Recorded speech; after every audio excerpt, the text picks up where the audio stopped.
Hello दोस्तों, आप सभी का हमारे YouTube चैनल में नए एपिसोड में स्वागत है।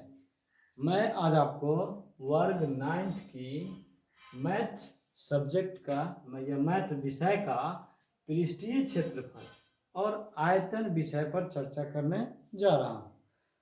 तो इसे सरफेस एरिया एवं एंड वॉल्यूम के नाम से जानते हैं। तो सबसे पहले हम इसमें घन का, घनाभ का, बेलन का, शंकु का, इन सब आकृतियों का सरफेस एरिया, आयतन आदि निकालने का प्रयास करेंगे। तो सबसे पहले आपको यह मालूम होना चाहिए कि बेलन किसे कहते हैं, घन क्या होता है, घनाभ किसे कहते हैं, इन सब की आयतन का, क्षेत्रफल का क्या फार्मूला होते हैं। तो यह हमें पहले जानना होगा, तभी हम इस पर आधारित प्रश्नों का हल निकाल सकते हैं। तो आज मैं आपको घन और घनाभ से अवगत करा रहा हूँ। वीडियो पसंद आए तो लाइक, शेयर और कमेंट करना न भूलें। चलिए इधर देखिए, सबसे पहले जो मेरा पहली आकृति होगी उसे घन कहेंगे। घन को अंग्रेजी में क्यूब कहा जाता है। तो क्यूब एक ऐसा आकृति होता है जिसमें लंबाई, चौड़ाई और ऊंचाई सभी बराबर होते हैं। दैट मीन्स कि आप देखे होंगे या आपने खेला होगा लूडो।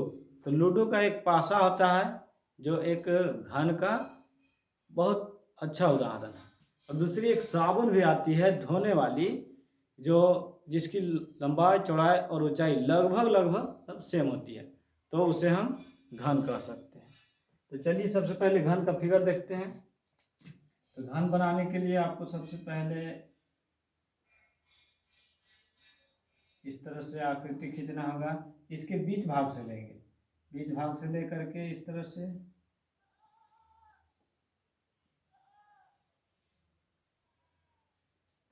अब इसके सभी कॉर्नर को मिला देंगे।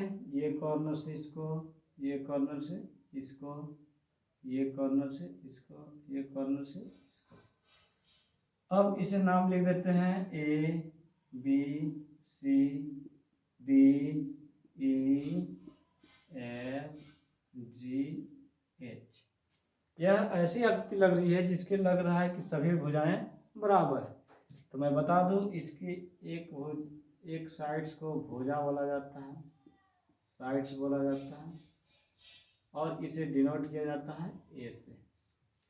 भुजा को 7, एक अप एक डाउन 6, यानी वर्गाकार सतह,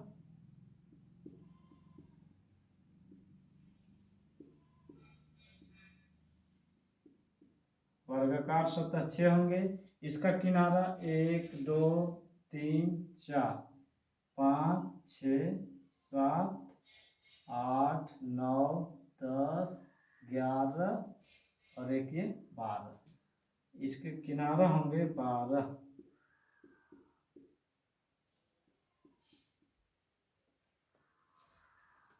तो अब मैं इससे संबंधित कुछ सूत्र है उन्हें जानने का प्रयास करेंगे।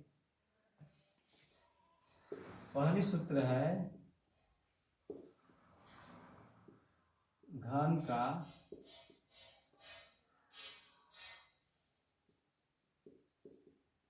पृष्ठीय क्षेत्रफल बराबर होती है 6 इंटू ए स्क्वायर। ए बराबर क्या होती है, भुजा होती है। दूसरी सूत्र होती है घन का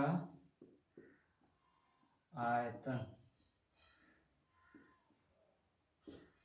घन का आयतन बराबर होता है ए क्यूब। यहाँ पर ए क्या होता है, भुजा होती है। और बाय द वे, अगर इसका वक्र पृष्ठीय क्षेत्रफल या पार्श्व पृष्ठीय क्षेत्रफल हमें निकालना हो तो इसके ऊपर का एक पोर्शन और नीचे का एक पोर्शन हटा देते हैं, तब मेरे पास वर्गाकार सतह कितने बच गए, 6 थे। तो ऊपर से हट गया, नीचे से हट गया, तब 4 बच गए। तो इसका वक्र पृष्ठीय क्षेत्रफल या पार्श्व पृष्ठीय क्षेत्रफल 4a स्क्वायर हो जाएगा।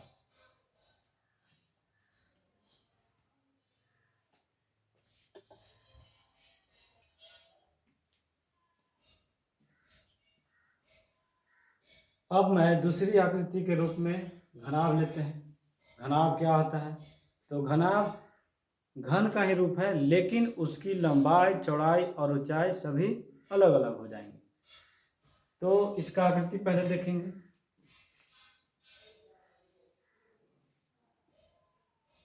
आप जैसा जानते होंगे, माचिस की डिब्बी हो गई, बक्सा हो गया, ये सभी घनाभ के उदाहरण होते हैं। आपने अवश्य खेला होगा अपने बचपन में माचिस से। अब देखिए, यह माचिस जैसा नजर आएगा। इसके कॉर्नर मिला देते हैं, A B C D E F G H. इस तरह से घनाभ एक ऐसा आकृति होती है जिससे हम बहुत सारा घन निकाल सकते हैं। यानी घनाभ घनों का कॉम्बिनेशन होता है। इसकी लंबाई और चौड़ाई और ऊंचाई तीनों विमाएं अलग अलग होती है। इसे लंबाई कही जाती है, जिसे एल से दर्शाया जाता है।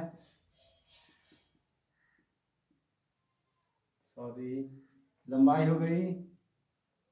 इसे चौड़ाई कहा जाएगा।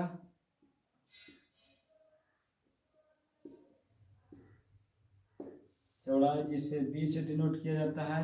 और यह इसकी ऊंचाई होती है, जिसे एच से दर्शाया जाता है। तो चलिए अब इधर ध्यान देंगे, इससे संबंधित कुछ फार्मूला है, उन फार्मूला को हमें सीखना है।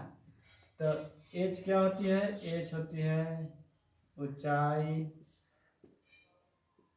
घनाभ की ऊंचाई। एल होती है लंबाई। एच को बोलते हैं हाइट, HEIGHT। एल का मतलब होता है लेंथ। और ये होती है बी। बी का मतलब होता है चौड़ाई। गलत हो जा रही है, चौड़ाई। और चौड़ाई को ब्रेथ बोलते हैं, BREATH, ब्रेथ। तो